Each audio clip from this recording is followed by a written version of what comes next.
Hello बच्चों, नमस्कार। आपका स्वागत है उत्तराखंड टेस्ट सीरीज में।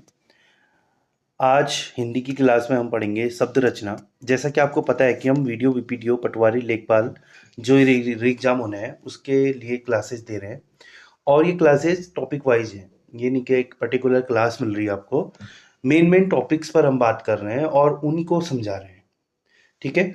कई बच्चों का डाउट हो रहा था कि सर क्लासेस समझ नहीं आ रही है, तो आज कोशिश रहेगी कि क्लास को थोड़ा अच्छे से समझाया जाए, चीज़ों को थोड़ा बताया जाए। ठीक है। तो हेडिंग डालेंगे शब्द रचना।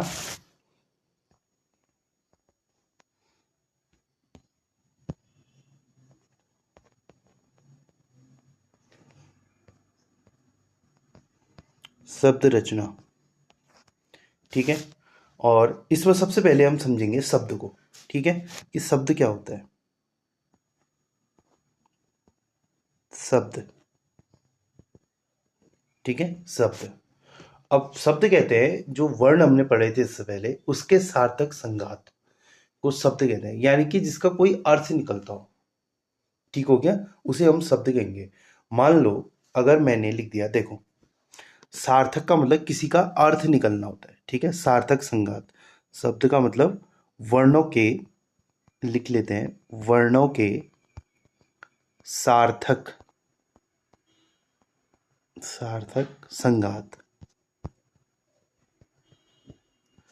को शब्द कहते हैं। ठीक हो गया। अब मैं इसको समझाता हूं। ठीक है, सार्थक संघात क्या होता है। ठीक, तो इसमें क्या आएगा आपका, मान लो सार्थक शब्द क्या होता है। मान लो मैंने लिख दिया ओ, आ लिख दिया। आ के साथ मैंने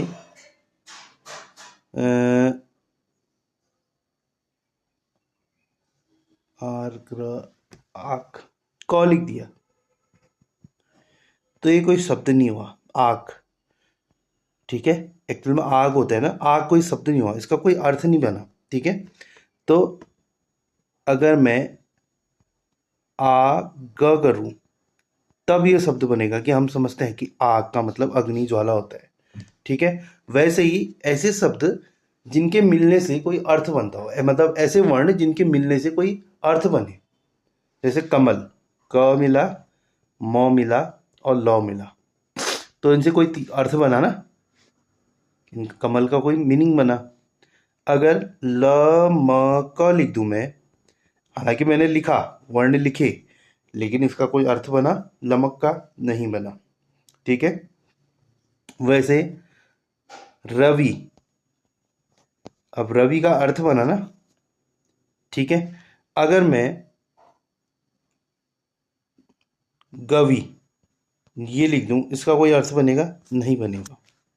ठीक है, तो ऐसे शब्द, या सॉरी ऐसे वर्ण जिनके मिलने से कोई अर्थ निकले, कोई अर्थ बने, तो उसे हम कहेंगे शब्द।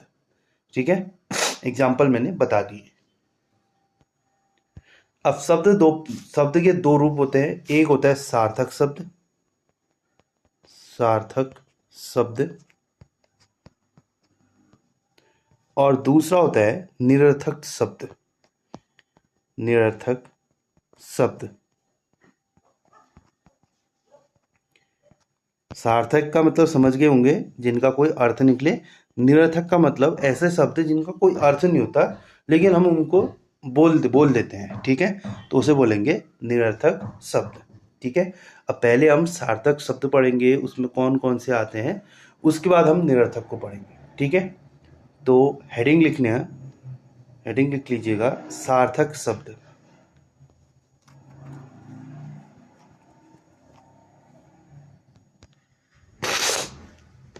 अब सार्थक शब्द किसे कहेंगे, कि जिन शब्दों का अर्थ होता है। ठीक है, इनको सार्थक शब्द कहेंगे। जैसे गंगा, यमुना, सूर्य, चंद्रमा, राम, श्याम, मोहन, सोहन, ऐसे जो भी शब्द है, आग, अग्नि, ज्वाला। ठीक है, ये सब क्या है, सार्थक शब्द है, यानी कि इनका कुछ अर्थ बन रहे हैं ना। ठीक है, तो ये क्या होंगे, सार्थक शब्द। अगर इसकी परिभाषा लिखोगे तो क्या लिखोगे, कि जिन शब्दों का अर्थ होता है ऐसे शब्दों को सार्थक शब्द कहते हैं, जिनका कोई अर्थ होता है या जिन शब्दों का अर्थ होता है। ठीक हो गया, समझ आ गया होगा। अब लिखोगे सार्थक शब्दों के भेद। मैं खाली भेद लिख के डैश कर रहा हूँ, आप पूरा लिखिए सार्थक शब्दों के भेद। तो मुख्यतः सार्थक शब्दों के 5 भेद देखने को मिलते हैं। ठीक है, तो पहला होगा इसमें रचना के आधार पर। रचना के आधार पर। तो रचना के आधार पर कितने भेद होंगे? 3 भेद होंगे। ठीक है, देखो 5 भेद होते हैं। 5 भेद में आएगा रचना के आधार पर होगा, उत्पत्ति के आधार पर, अर्थ के आधार पर। ठीक है, और काव्य शास्त्री अर्थ के आधार पर होता है, विकार या प्रयोग के आधार पर होता है। तो ऐसे 5 भेद होते हैं। ठीक है, फिर उसी में जैसे रचना के आधार पर जो हम पढ़ लें उसके 3 भेद होते हैं। ठीक है, ये चीज़ें ऐसे वो ध्यान में रखनी पड़ेंगी। ठीक है, रचना के आधार पर 3 भेद होते हैं। ठीक है, वैसे सार्थक शब्दों के 5 भेद होते हैं। 5 भेद मैंने बता दिए, रचना, उत्पत्ति, अर्थ, काव्यशास्त्र और विकार या प्रयोग के आधार पर। ठीक है, तो वैसे उसी में तुम क्या लिखोगे? पहला रचना के आधार पर। ठीक है, एक काम कर लेते हैं, पहले वो टाइप लिख लेते हैं कि कितने भेद होते हैं। ठीक है, ताकि कंफ्यूजन क्रिएट ना हो। ठीक है, भेद में पहला भेद आएगा रचना के आधार पर। रचना के आधार पर। आधार पर। ठीक है, दूसरा आएगा आपका उत्पत्ति के आधार पर। उत्पत्ति या जन्म के आधार पर। ठीक है, उत्पत्ति के आधार पर। तीसरा है अर्थ के आधार पर। अर्थ के आधार पर। हैंडराइटिंग थोड़ी सी गड़बड़ होती है, कोशिश रहेगी कि अगली क्लास यानी कि कल से जो क्लास होगी, मतलब कोशिश रहेगी क्योंकि समय की थोड़ी पाबंदी है। वरना मैं मेरा तो यही था कि मैं क्या कहते हैं पीपीटी बना के आपको क्लासेस दूं, ताकि आपको समझ भी आए लिखी हुई चीज़ें। पीपीटी बना के होता है कि चीज़ें समझ आती हैं। थोड़ी मेरी हैंडराइटिंग थोड़ी समझ नहीं आ रही होगी। ठीक है, लेकिन जो मैं बोल रहा हूँ वो तो सुनाई दे रहा होगा साफ, है ना। जैसे मैंने अर्थ के आधार पर बोला तो मैं लिख भी वही रहा हूँ, अर्थ के आधार पर। तो इस चीज़ को थोड़ा अंडरस्टैंड करना पड़ेगा। ये इसलिए कर रहे हैं क्योंकि थोड़ा समय की पाबंदी है हमारे पास। वरना अगर हमारे पास भरपूर टाइम होता, जैसे 2 ढाई 3 4 महीने ऐसे होते, तो फिर मैं क्या करता कि डे मतलब एक क्लास एक दिन में ऐसे करता, तो फिर उसमें क्या होता कि और टाइम भी मिल जाता। जैसे कंटेंट टाइप करना है, पीपीटी बनाना है, तो इसमें क्या होता आपको भी समय मिल जाता, मुझे भी मिल जाता। लेकिन अभी थोड़ा समय की पाबंदी है, इस वजह से हमने ऐसे करना पड़ रहा है। बाकी ऐसा कोई वो नहीं है। ठीक है, अगला इसमें आएगा काव्य शास्त्री। चौथा भेद आएगा काव्य शास्त्री अर्थ के आधार पर। काव्य शास्त्री।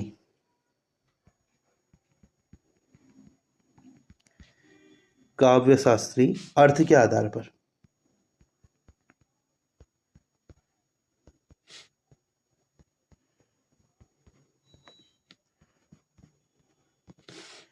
आधार पर। और पांचवा आएगा विकार या प्रयोग के आधार पर। विकार या लिख दो प्रयोग के आधार पर।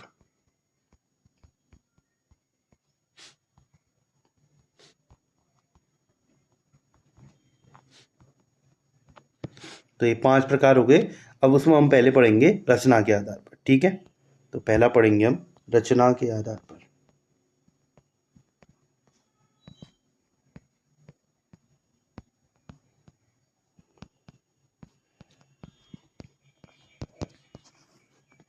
और रचना के आधार पर मैंने बताया 3 भेद होते हैं। ठीक है, पहला आएगा रूढ़ शब्द। रूढ़ शब्द। दूसरा आएगा योग रूढ़ शब्द।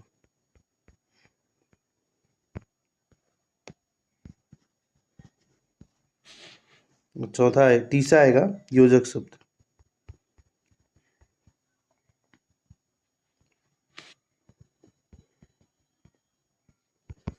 ठीक हो गया, ये आएंगे रूढ़ शब्द, योग रूढ़ शब्द और योजक शब्द। ठीक है, अब पढ़ेंगे हम रूढ़ के बारे में। रूढ़ शब्द ये क्या होते हैं? ठीक है, देखो हिंदी में ये चीज़ें हैं कि इनकी डेफिनेशन तुमने याद करनी है, चीज़ें समझनी है। इन्हीं से प्रश्न फंसता है हिंदी में। ठीक हो गया। तो रूढ़ शब्द किसे कहेंगे? जिन शब्दों का क्या है, विभाजन नहीं हो सकता है, यानी कि जो टूट नहीं सकते हैं उसे रूढ़ शब्द कहते हैं। ठीक है। और इसमें उपसर्गों का प्रयोग नहीं होता, क्योंकि उपसर्ग क्या करते हैं, टूट भी सकते हैं। अगर उपसर्ग मतलब अलग से लगाया है किसी चीज को तो उसको निकाल भी सकते हैं ना। तो रूढ़ शब्द ऐसे हैं जिनका विभाजन नहीं हो सकता और जिनमें उपसर्गों का प्रयोग नहीं होता। ठीक है। तो 2 पॉइंट बन रहे हैं इसमें। ऐसे शब्द मैं थोड़ा सा शॉर्ट में कर देता हूँ, मेरे पास स्क्रीन में थोड़ी जगह कम है। आप लिख लीजिएगा ऐसे शब्द जिनका विभाजन नहीं हो सकता। तो मैं लिखता हूँ विभाजन नहीं होता।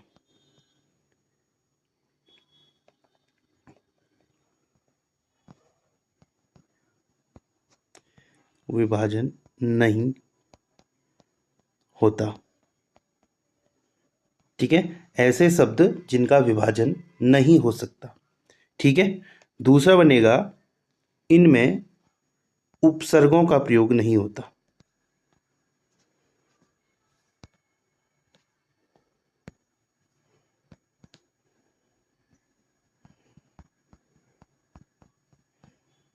उपसर्गों का प्रयोग नहीं होता। ठीक है। तो इसे क्या कहेंगे हम? रूढ़ शब्द बोलेंगे। ठीक है। विभाजन नहीं होगा और उपसर्गों का प्रयोग।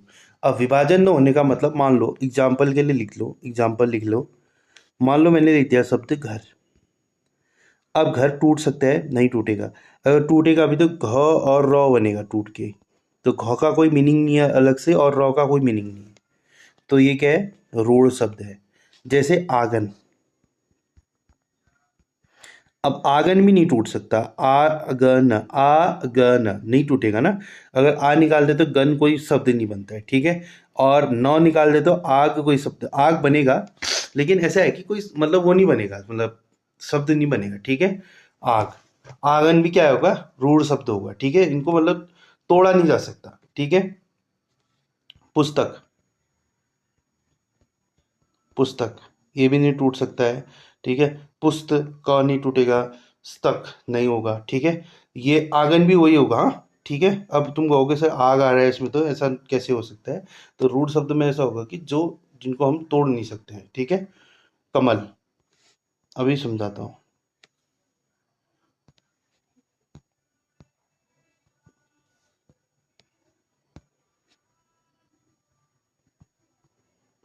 कमल। ठीक है। अब देखो, घर को वैसे हम गृह बोलते हैं, ग्रह। ठीक है। ये आंगन है। ठीक है। आंगन जैसे हमने शब्द बोला। ठीक है। वैसे अगर इसको तोड़ के आग बन रहा है ना, तो आग नहीं है, वैसे अग्नि होता है। अग्नि को आग बोलते हैं ना, अग्नि। तो आग तो हमने क्या करा, उसको चेंज कर करके अग्नि को आग बोलते हैं हम अभी। ठीक है। वो उसमें आ जाता है, देशज में आ जाता है। ठीक है। ये अलग चीज हो जाता है। ठीक है। अग्नि, आग कोई शब्द नहीं बनता है, वैसे आग हम बोलते हैं। ठीक है। वैसे पुस्तक है। तो मेन जो संस्कृत वाले शब्द हैं, ठीक है, संस्कृत में उनकी वो मतलब ओरिजिन होना चाहिए। ठीक है। तो उसमें नहीं टूटना चाहिए। अब कुल मिला के समझ आ गया होगा कि संस्कृत जो मतलब अगर टूट के मतलब आग बन रहा है तो आग नहीं हुआ, वैसे इसको अग्नि बोलते हैं। तो अगर ऐसा कुछ बन रहा है जो संस्कृत से बिलोंग करता है, तो तब हम कहेंगे कि हाँ ये टूट के कुछ शब्द बन रहे हैं, तो आग नहीं होगा इस कंडीशन में। ठीक है। तो इस चीज़ को समझना कि आप बोलोगे सर आग बन रहा है तो ये रूढ़ नहीं आएगा, ये तो यौगिक में आएगा बोलोगे। ठीक है। तो अलग चीज़ हो जाएगा फिर, या योग रूढ़ में, सॉरी यौगिक बोला मैंने, क्या कहते हैं, योग रूढ़ में आएगा। ठीक है। या अलग वो आएगा उसमें। तो ये रूढ़ शब्द में आएंगे, ये चीज़ें समझना। ठीक है। कन्फ्यूजन हो तो मैं दोबारा रिपीट कर देता हूँ। जिनका विभाजन नहीं होता, उपसर्गों का प्रयोग नहीं होता, ठीक है, उसे हम क्या बोलेंगे? रूढ़ शब्द बोलेंगे। घर, आंगन, पुस्तक, अग्नि, अग्नि तो उसका मैंने वो बता दिया था, कमल। ठीक है। ये क्या आएंगे? रूढ़ शब्द में आएंगे। अगर मान लो कोई शब्द टूट रहा है, मान लो जैसे आंगन में हमें एक अपवाद मिल गया था, आंगन। तो हमने कहा कि आग गन नहीं बनेगा। अब गन भी वैसे बंदूक को बोलते हैं ना, गन इंग्लिश में GUN, गन, वो वाला गन बन जाता है वैसे, उस हिसाब से देखें तो वैसे आग भी बन जा रहा है। ठीक है। लेकिन मैंने कहा था कि आग एक्चुअल में अग्नि को कहते हैं। ठीक है। अग्नि, क्योंकि संस्कृत ओरिजिन, संस्कृत वाले जो वो है वो ओरिजिन है, इसलिए हम इसको आग नहीं मानेंगे, इसको रूढ़ शब्द में कंसिडर करेंगे। ठीक हो गया। अब अगला पढ़ेंगे हम योग रूढ़। अगला है योग रूढ़।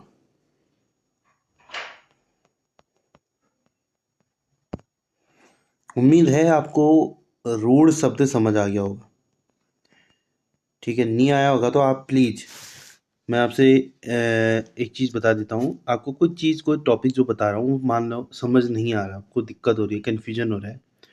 अब आप वैसे डायरेक्टली बात तो नहीं कर सकते हो, नंबर वगैरह नहीं होगा शायद, नंबर भी दे देता हूँ वरना। या एक चीज़ कर सकते हैं आप कि इसी वीडियो के कमेंट में मुझसे पूछ सकते हैं। ठीक है, अगर आप यूट्यूब में हो, यूट्यूब में देख रहे हो, कमेंट में टॉपिक का नाम लिख के पूछ लो। संडे वाली क्लास में उसको मैं कवर कर दूंगा अच्छे से। ठीक है।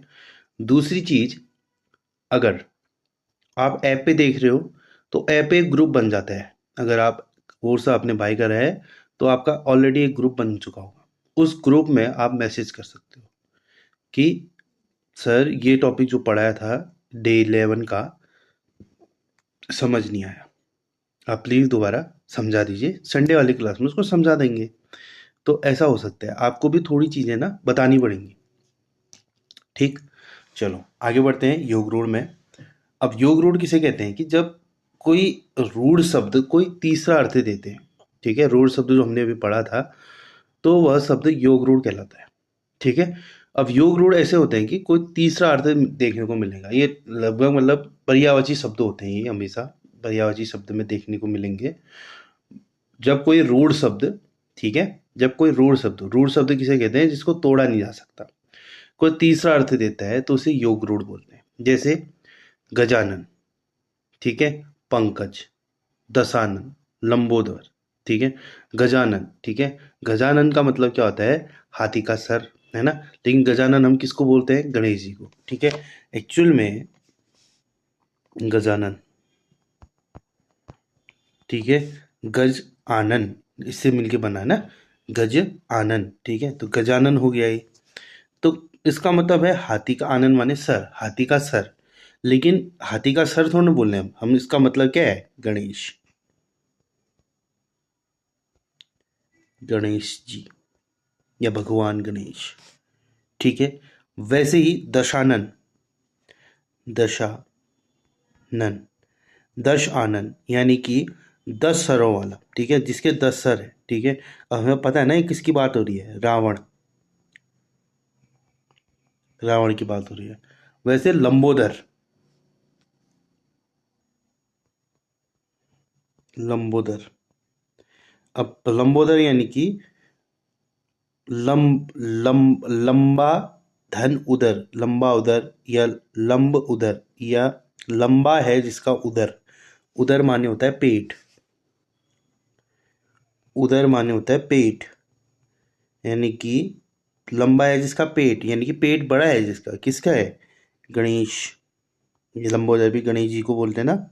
ठीक है, उनकी फोटो देखी होगी, पेट बाहर को आया होता है उनका। ठीक है, कि मोदक ज़्यादा पसंद है उनको, तो मोदक खाते हैं तो मीठा खा के वो क्या हो जाता है, उनका पेट बाहर की ओर आ जाता है। ठीक है, ऐसे समझ सकते हो आप। ठीक है, लंबोदर। तो ऐसे शब्द, ऐसे रूढ़ शब्द जिनका कोई तीसरा अर्थ निकलता हो वह योग रूढ़ कहलाते हैं। ठीक है, योग माने होता है जुड़ना। ठीक है, यानी कि कोई अगला ही नया शब्द आ गया। ठीक है, नया शब्द, नया नया अर्थ जुड़ रहा है उसमें। ठीक है, तो उसे बोलेंगे योग रूढ़। समझ आ गया होगा। अगला यौगिक शब्द, यौगिक शब्द। और आपको एक चीज़ बता दूं, ये रिवीजन क्लास है। ठीक है, इसमें खाली हम चीज़ों को वो कर रहे हैं, रिवाइज कर रहे हैं। ठीक है, तो रिवीजन क्लास है तो उसमें ज़्यादा डिटेल की उम्मीद मत रखिएगा, क्योंकि क्लास लंबी हो जाती है, फिर टाइम भी कम है, तो एक ही वीडियो मैंने पूरा ये कवर करना होता है, तो इसलिए थोड़ा फास्ट फेस पे चलता है ये चीज़ें। ठीक है, यौगिक शब्द है जब दो रूढ़ शब्द क्या करते हैं, आपस में मिलते हैं और कोई तीसरा अर्थ नहीं देते हैं। ठीक है, दो रूढ़ शब्द आपस में मिलेंगे तो सही, लेकिन तीसरा अर्थ नहीं आएगा। ठीक है, बल्कि उसी शब्द से संबंधित कोई अर्थ आएगा। ठीक है, एग्जाम्पल, उन्हें यौगिक शब्द कहेंगे। एग्जाम्पल मैं बता देता हूँ। देखो, एग्जाम्पल क्या होगा, विद्यालय, वाचनालय। ठीक है, विद्या आलय जुड़ा विद्यालय बन गया। पुस्तकालय, ठीक है, पुस्तक आलय, पुस्तकालय, चिड़ियाघर, घुड़सवार। जो ऐसे जो शब्द होंगे, मान लो जैसे पंकज दसानन, क्या कहते हैं, गजानन दसानन, ये बोला था उसमें, मैंने बताया था ना, अभी लिख के बताया था। गजानन का मतलब है गणेश जी, दशानन का मतलब रावण, लंबोदर मतलब गणेश, ठीक है। तो इसमें तुम्हें क्या हुआ, तीसरा अर्थ मिला। अब विद्यालय में मतलब है विद्या आलय यानी कि घर, ठीक है, विद्या का घर, ठीक है, यानी कि उसी से संबंधित अर्थ आया ना, विद्यालय, वाचनालय, पुस्तकालय, चिड़ियाघर, घुड़सवार। तो ऐसे जो शब्द होंगे वो क्या आएंगे, यौगिक शब्द कहलाएंगे, ठीक है। इसकी डेफिनेशन लिख लो। जब दो रूढ़ शब्द जब दो रूढ़ शब्द जब दो रूढ़ शब्द आपस में मिलकर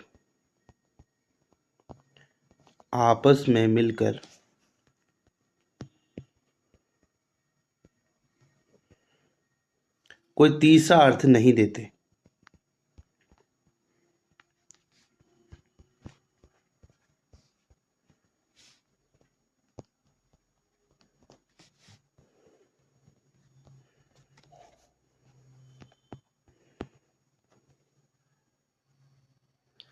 बल्कि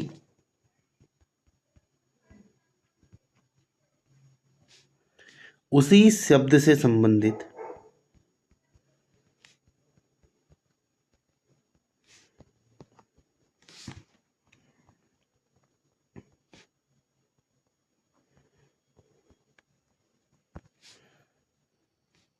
अर्थ देते हैं,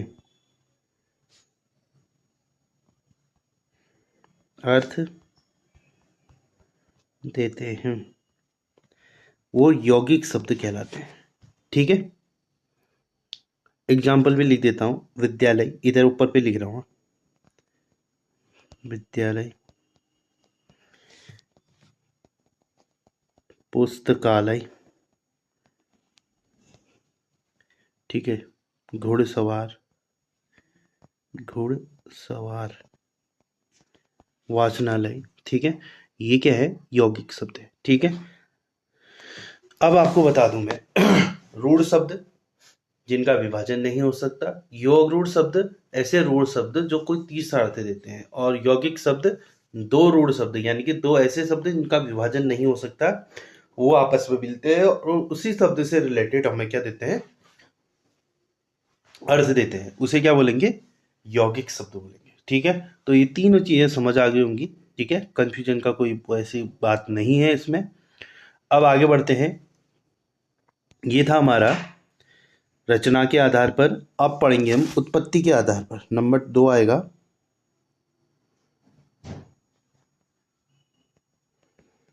उत्पत्ति के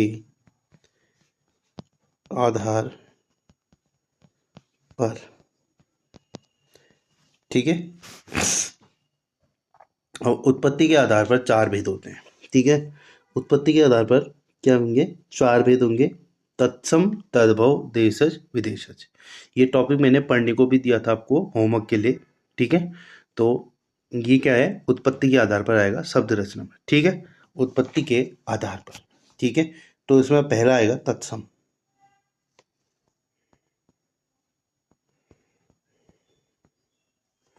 तत्सम शब्द, ठीक है।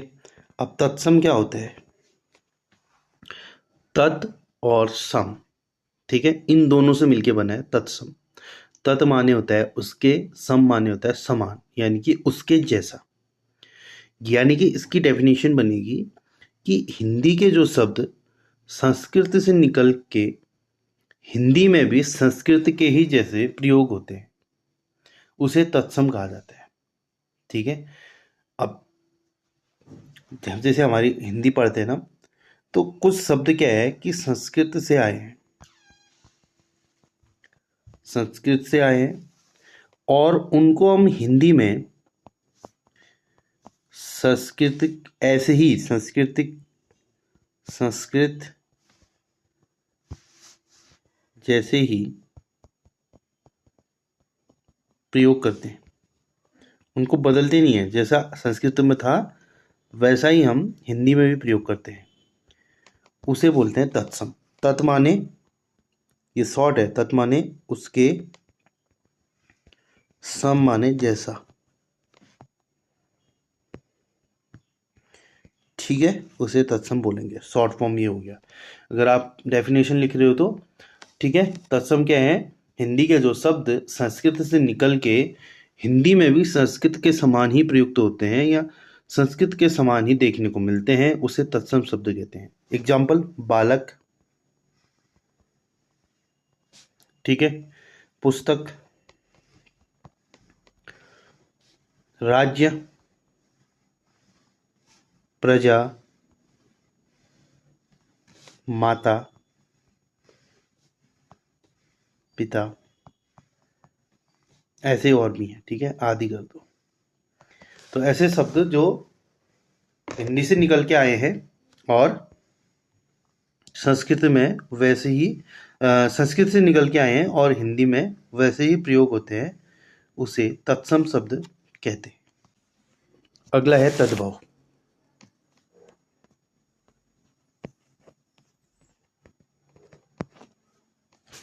अब तद्भव जैसे हमने कहा था तत्सम, ठीक है, यानी कि उसके जैसा।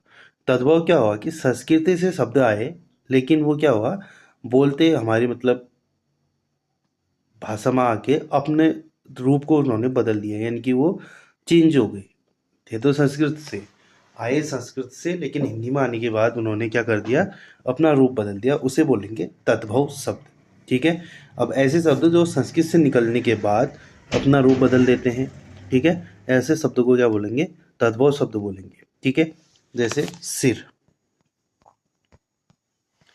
ठीक है, पैर, एग्जाम्पल, नाक, कान, ये हिंदी में हम प्रयोग करते हैं वो शब्द हैं, ठीक है। गाय, खेत, ठीक, ये शब्द क्या हैं, तद्भव शब्द हैं। ऐसे शब्द संस्कृत से आए तो सही, लेकिन यहाँ इन्होंने अपना रूप बदल दिया, अब इनको हम अलग चीज़ बोलते हैं, ठीक है। अगर मैं खेत का एग्जांपल दूं तो खेत को पहले क्षेत्र बोलते थे, क्षेत्र, अब हो गया खेत। गाय को धेनु, धेनु, मिटा देता हूँ,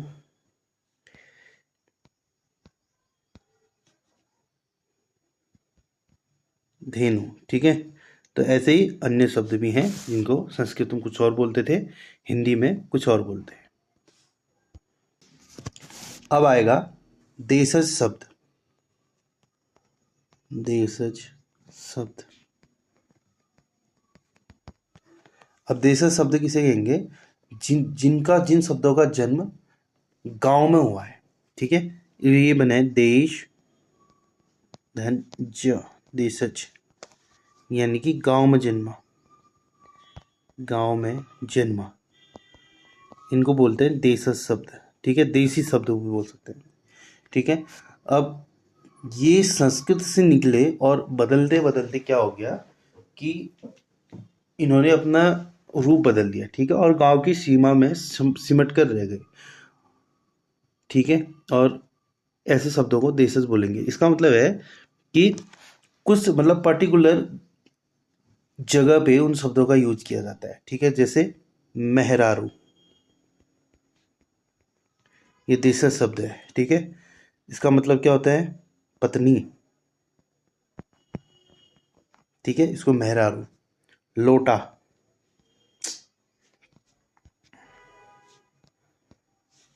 लोटा देशज शब्द है, ठीक है। पन्नी, ये भी देसी शब्द है, ठीक है। और भी ऐसे अन्य और शब्द भी हैं, ठीक है, सब देशज शब्द होंगे, ठीक है। अब इनका पीडीएफ में आपको पूरा दे दूंगा, देशज शब्द, तत्सम, तद्भव और विदेशज शब्द, ठीक है। क्योंकि इतना ज़्यादा पॉसिबल नहीं है, बस मैंने बता दिया कि ऐसे शब्द जिनका जन्म गांव में हुआ है उसे कहेंगे देशज शब्द, ठीक है। अगला अगला आएगा विदेशज शब्द। विदेशज शब्द, अब ऐसा शब्द जो विदेश से आया हो, नाम से पता चल रहा है ना, ठीक है, देश के बाहर से जो हिंदी भाषा में आए हैं, ठीक है, उन्हें कहेंगे विदेशी शब्द। ऐसे शब्द जो बाहर से आए हैं, ठीक है, ऐसे शब्द जो बाहर से आए हैं, ठीक है, उन्हें बोलेंगे विदेशी शब्द। जैसे बल्ब, लैंप, ठीक है, और आपका आएगा कफन, कुर्ता, पायजामा, कुर्सी, ये है विदेशी शब्द, ठीक है। तो एग्जाम में विदेशी शब्द ध्यान से देखने पड़ते हैं अपने एग्जाम के लिए। एग्जाम में चांसेस रहते हैं विदेशी शब्द पूछने के। देशज तो उतना नहीं पूछता है, लेकिन विदेशी शब्द बहुत पूछता है, ठीक है। और तत्सम तद्भव भी पूछता है, साथ में स्त्रीलिंग पुल्लिंग ये भी पूछता है, ठीक है। तो फिलहाल जो 4 चीज़ें मैंने पढ़ाई है, इनकी पीडीएफ आपको शाम तक अपलोड हो जाएगी इसी में। तो उसमें से आप पीडीएफ देख के नोट्स उनको नोट कर लीजिएगा, क्योंकि सारे शब्द लिखाना पॉसिबल नहीं है, समय को भी देखना पड़ता है। तो अब आता है एक एडिशनल संकर शब्द। संकर शब्द, यह इनको बोलेंगे मिश्रित शब्द। मिश्रित शब्द, ठीक है। अब ऐसे शब्द जो देसी और विदेशी का मिक्सअप है, देसी प्लस विदेशी, जैसे रेल, गाड़ी, ठीक है, फिल्म, उत्सव, ठीक है, लाठी, चार्ज, चार्ज,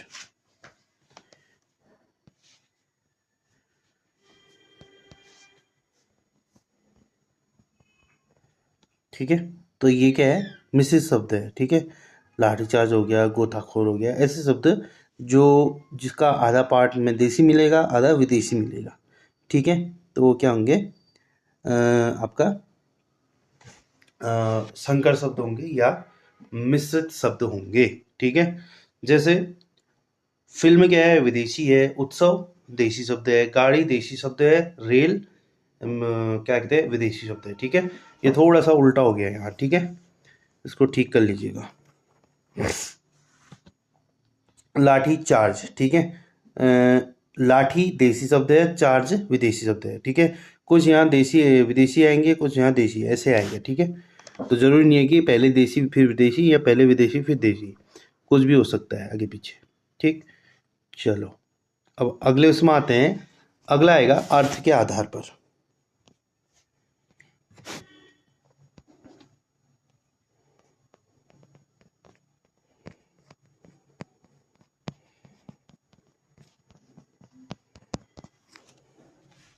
ठीक है, अब अर्थ के आधार पर 4 भेद होते हैं, ठीक है।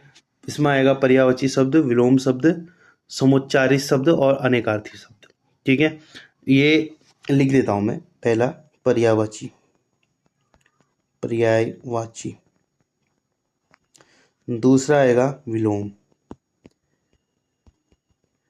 तीसरा आएगा समुच्चारित, यानी उसकी तरह उच्चारण होना, समुच्चारित। उच्चारण सेम होगा, बस अर्थ अलग अलग होंगे, ठीक है, समुच्चारित। और चौथा आएगा अनेकार्थी, यानी कि जिसके अनेक अर्थ बनते हैं। पर्यायवाची पता है कि एक ही शब्द के अलग अलग नामों से जाना, सूर्य के जैसे रवि, भास्कर, दिनकर हो गया। विलोम शब्द उल्टा हो गया, ये तो तुम्हें पता है, विपरीत अर्थ वाले शब्दों को विलोम बोलते हैं, ठीक है। समुच्चारित थोड़ा बता देता हूँ कि जिनका उच्चारण एक जैसा लगता है, ठीक है, लेकिन उनका अर्थ अलग होता है, ठीक है, तो उन्हें बोलेंगे समुच्चारित शब्द, ठीक है। अब जैसे समुच्चारित में आएगा अंश और एक आएगा अंश, ठीक है, ये आता है समुच्चारित में। तो अंश माने होता है, हाँ, तो अंश माने होता है भाग,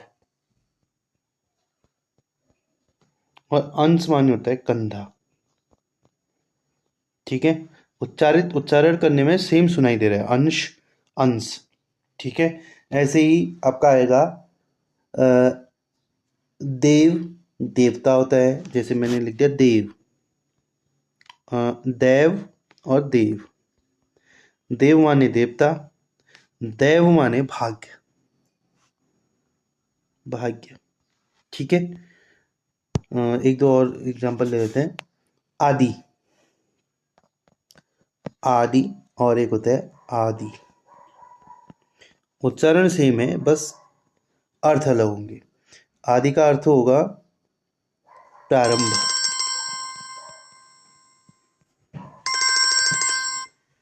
प्रारंभ। और आदि का मतलब होता है अभ्यस्त, अभ्यस्त। ठीक है, इसकी मैं वो कर दूंगा, ठीक है, पीडीएफ भेज दूंगा, बना के सारा आपको मिल जाएगा इसका। ठीक है, तो आगे बढ़ते हैं। अगला आएगा अनेकार्थी शब्द। अब ऐसे शब्द जिनके अनेक अर्थ होते हैं, एक ही शब्द के अनेक, जैसे द्विज, अनेकार्थी में, अनेकार्थी द्विज। द्विज माने पक्षी होता है, और द्विज माने दांत भी होता है, दांत, दांत, टीथ। ठीक है, और द्विज माने ब्राह्मण भी होता है। तो ये होते हैं क्या, अनेकार्थी शब्द। ठीक है, इनको आपने प्रैक्टिस करनी है। ठीक है, पीडीएफ भेज दूंगा मैं। वैसे सोर्स, अगर आपको सोर्स ऑफ मटेरियल चाहिए तो आपको राजपाल की किताब है हिंदी की, ठीक है, सामान्य हिंदी करके आती है, उसमें ये चीज़ें मिल जाएंगी आपको, और काफ़ी अच्छे से दिखा रखा है उसमें, किस किस एग्जाम में पूछा है, इस टाइप से भी नीचे लिखा हुआ है, और लगभग सारे संभावित शब्द उसमें मिलने को, देखने को मिल जाएंगे आपको। ठीक है, तो उसको कंसीडर कर सकते हो आप राजपाल को, अदरवाइज पीडीएफ में भेज ही दूंगा आपको। ठीक,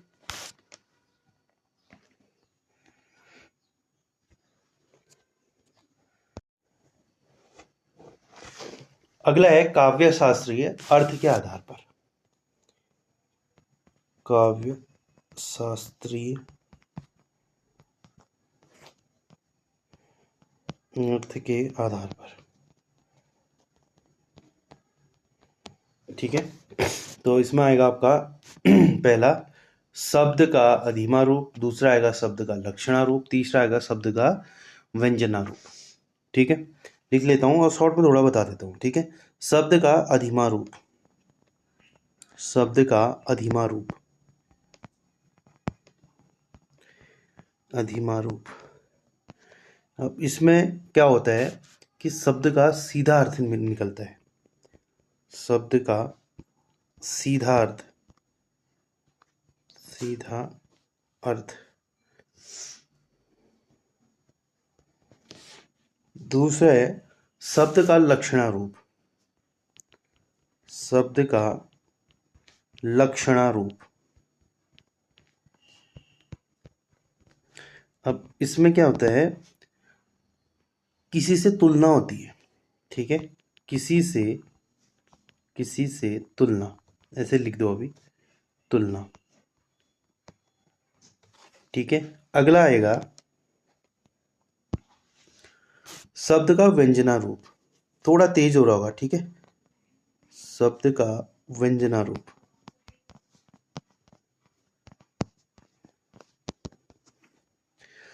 तो इसमें व्यंग, मतलब व्यंग प्रकट होता है। ठीक है, या व्यंग करते हैं, व्यंग, व्यंग प्रकट।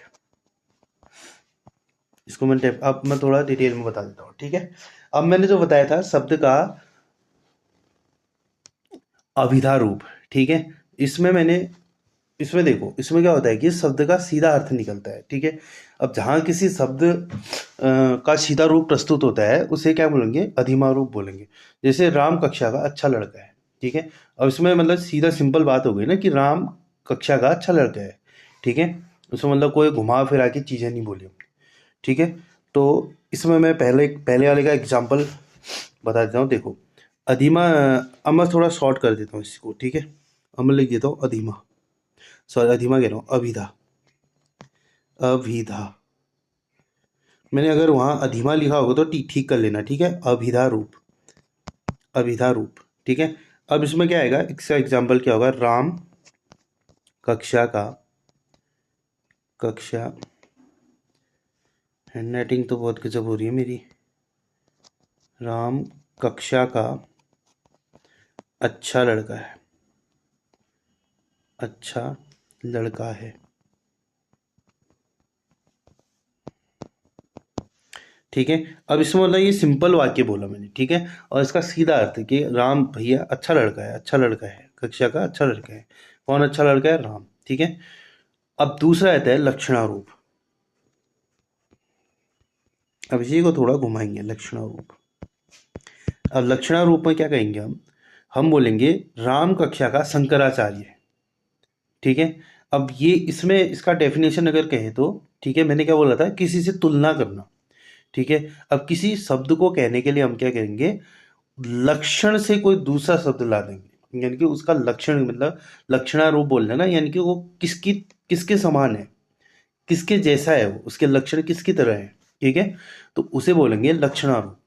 तो अब मैंने सीधे राम कक्षा का अच्छा लड़का है नहीं बोल के मैंने कहा राम कक्षा का शंकराचार्य, यानी कि शंकराचार्य जैसे उसके क्या है, गुण है, लक्षण है। तो इसलिए मैंने उनसे तुलना कर दी डायरेक्ट, शंकराचार्य से। तो मैं कहूँगा राम कक्षा का अच्छा लड़का है, सॉरी, शंकराचार्य है।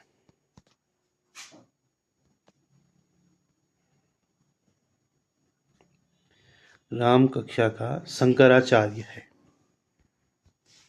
ठीक है। ये हो गया लक्षणारूप। अब व्यंजनारूप क्या है कि व्यंग्यात्मक चीजें प्रस्तुत करते हैं, यानी कि हम व्यंग कसते हैं। मैंने बोला था ना, व्यंग करना या व्यंग प्रकट करना, ठीक है। तो इसमें आ जाएगा व्यंजनारूप, व्यंजनारूप। अब इसमें क्या करेंगे हम कि शब्द का व्यंग्यात्मक रूप प्रस्तुत करते हैं जिसमें व्यंग दिखाई दे हमें, ठीक है।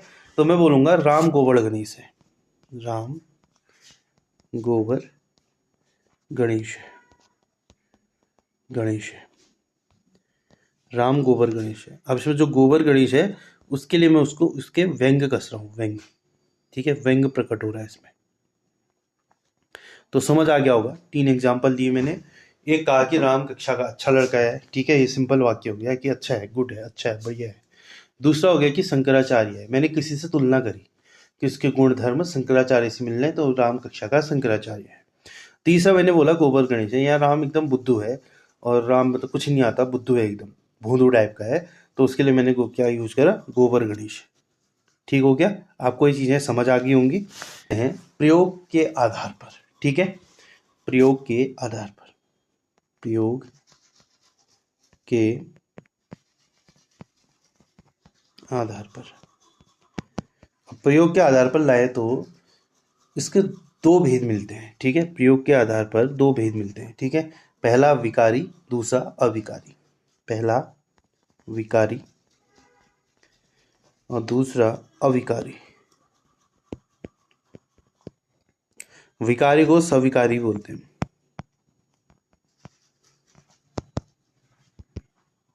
ठीक है, सविकारी भी बोलते हैं।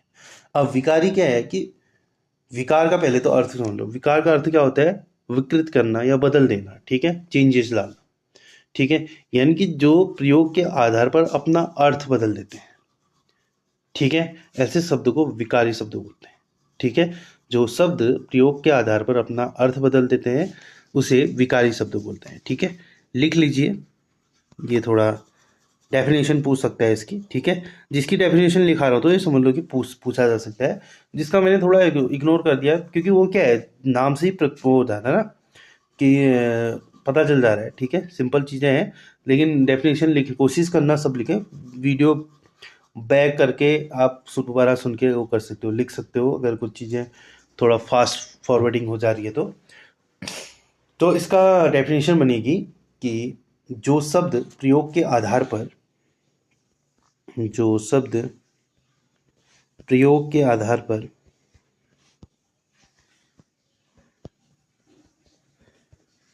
अपना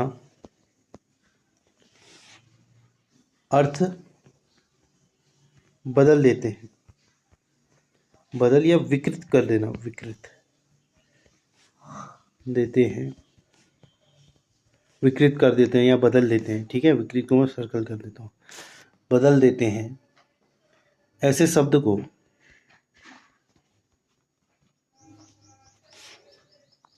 विकारी कहते हैं, विकारी।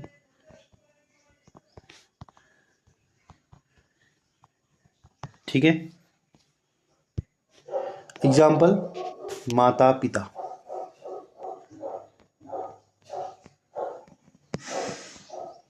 माता पिता, भाई बहन, माता पिता, भाई बहन, लड़का लड़की, शहर सिनेमा, पुस्तक कमल। ठीक है, तो इन्होंने क्या करा, अर्थ के हिसाब से क्या करा, सॉरी मैंने क्या बोला, प्रयोग के आधार पर अपना अर्थ बदल दिया इन्होंने। ठीक है, तो ये क्या कहेंगे, विकारी शब्द कहलाएंगे। ठीक है, अब प्रयोग के हिसाब से अर्थ बदलने का मतलब, हमने माता पिता एक साथ लिया, भाई बहन एक साथ लिया। ठीक है, तो इन्होंने क्या करा, जिस हिसाब से हम प्रयोग करेंगे उस हिसाब से हम इसको कंसीडर करेंगे, या तो माता या तो पिता, या तो भाई या तो बहन, या तो लड़का या तो लड़की, या तो शहर या तो सिनेमा। ठीक है, अब शहर है तो सिनेमा है, माता है तो पिता है, भाई है तो बहन है, लड़का है तो लड़की है, पुस्तक है तो कमल है। ठीक है, तो इन्होंने क्या करा, प्रयोग के आधार पर अपना अर्थ बदल दिया। ठीक है, जब माता कहेंगे तो माता के साथ पिता हमेशा आएगा। ठीक है, भाई है तो बहन। ठीक है, शहर है तो, अब शहर का मतलब है कि शहर शहर है तो वहाँ सिनेमा भी होगा। ठीक है, शहरों में देखा होगा ना, मॉल होते हैं, मॉल में क्या होता है, सिनेमा हॉल होते हैं। ठीक है, शहर का मतलब है सिनेमा, पुस्तक का मतलब है कमल, कमल है, सॉरी कलम है तभी पुस्तक है, पुस्तक है तभी कलम है। ठीक है, तो ये क्या है, विकारी शब्द है। ठीक है, अब देखो, अब क्या होगा इसमें कि संज्ञा, सर्वनाम, क्रिया, विशेषण, इनके सभी शब्द क्या होते हैं, विकारी होते हैं। ठीक है, ये इंपॉर्टेंट पॉइंट रखना, नोट में लिख देना इसको, कि नोट में लिखना, संज्ञा, सर्वनाम, क्रिया, विशेषण, संज्ञा, सर्वनाम, क्रिया, विशेषण। ठीक है, ये सभी या विशेषण के सभी शब्द विकारी होते हैं।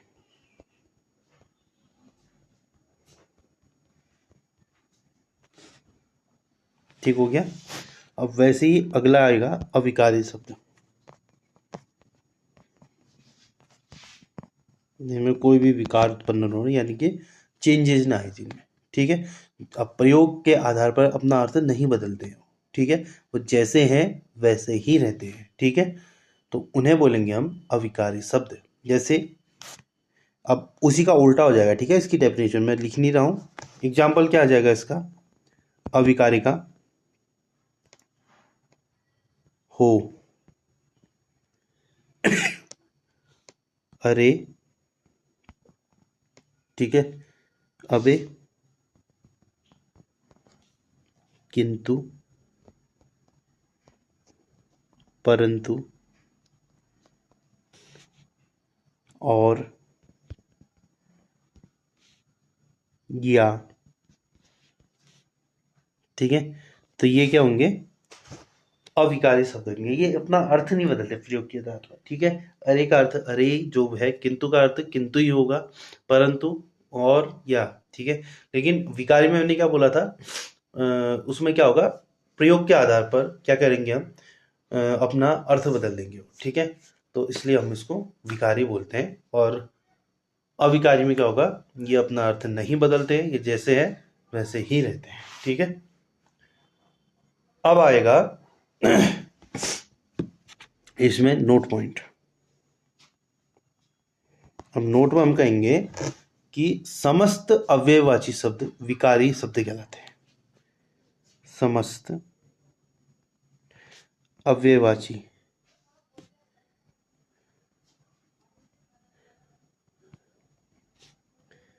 शब्द विकारी कहलाते हैं।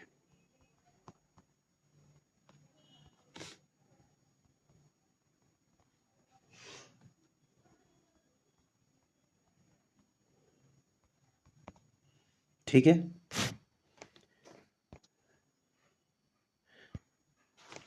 अब ऐसे एक अगली वो बन जाती है कि निरर्थक शब्द। अब पहले एक चीज और बता देता हूँ, अविकारी के भी भेद होते हैं। ठीक है, संबोधनवाची अविकारी, क्रिया विशेषण वाची अविकारी, समुच्चयवादी अविकारी या संबंधवाची अविकारी। ठीक है, अब इसके अलग अलग एग्जाम्पल है, इसको अगली क्लास में मैं कवर करूंगा। ठीक है, अब थोड़ा सा निरर्थक शब्द बता देता हूँ। निरर्थक शब्द भी आता है, जैसे राम वाम, रोटी वोटी, पानी वानी, ठीक है, खाना शाना। ठीक है, तो ये क्या आते हैं, हमारे निरर्थक आते हैं। यानी कि राम के साथ जो वाम लगाए वो गलत है, जैसे मतलब उसका कोई अर्थ ही नहीं है। ठीक है, राम का तो अर्थ है कि हम किसी का नाम ले रहे हैं। ठीक है, वाम का कोई अर्थ नहीं है। ठीक है, रोटी वोटी, रोटी तो ठीक है, रोटी पता है हमें, वोटी क्या चीज़ है। ठीक है, जैसे पंजाबी लोग ज़्यादा यूज करते हैं ऐसे ऐसे शब्दों को, खाना शाना, डांस वांस ऐसे बोलते हैं ना। ठीक है, पानी वानी, अरे पानी वानी पिलाओ यार, है ना। तो जो वे वाणी है इसका कोई अर्थ नहीं है, ये निरर्थक शब्द में आता है। ठीक है, और विकारी शब्द में आएंगे माता पिता, भाई बहन, लड़का लड़की, शहर सिनेमा। अविकारी में आएंगे हे हो अरे, अभी, किंतु परंतु, इस टाइप के शब्द आएंगे। ठीक है, अविकारी के भेद कल शुरू करेंगे, इसके बाद ये क्लास खत्म हो जाती है। ठीक है, अभी थोड़ा सा इसको आप वो कर लीजिएगा, नोट कर लीजिएगा, समझ लीजिएगा। डाउट होता है तो आप प्लीज़ कमेंट करके बता दीजिए। क्लास पढ़ाने में कोई दिक्कत हो रही है या समझने में कोई दिक्कत, टॉपिक समझाने में, हैंड राइटिंग में, वॉइस में, जो भी किसी भी प्रकार की अगर कोई दिक्कत आती है तो आप प्लीज़ बताइए, क्योंकि आप ही लोग हो जो मुझे रिव्यू देंगे, जिससे मुझे पता चलेगा कि हाँ हमने कैसी क्लासें वो करनी है, आगे चलानी है। क्योंकि ये आपके लिए है, ये मेरे लिए नहीं है। ठीक है, मैं तो पढ़ा रहा हूँ। अगर आप थोड़ा कुछ कमेंट करेंगे कि तो यहाँ गलत हो रहा है, ये चीज़ हो रहा है, तो मैं उसको सुधार करके मैं पढ़ा सकता हूँ। ठीक है, लेकिन आप कुछ बताएंगे नहीं तो मुझे लगेगा कि हाँ ठीक चल रहा है, बच्चे पढ़ रहे होंगे। ठीक है, आज का होमवर्क मिल जाएगा, अभी होमवर्क में डाल दूंगा, और कल का जो टेस्ट था वो भी अभी पड़ जाएगा थोड़ी देर में। कल थोड़ा सा दिक्कत हो गई थी, कल अपलोड नहीं हो पाए थे क्वेश्चन, तो वो अभी पड़ जाएगा। टेस्ट भी दीजिए और ये क्लास ज़रूर कीजिए।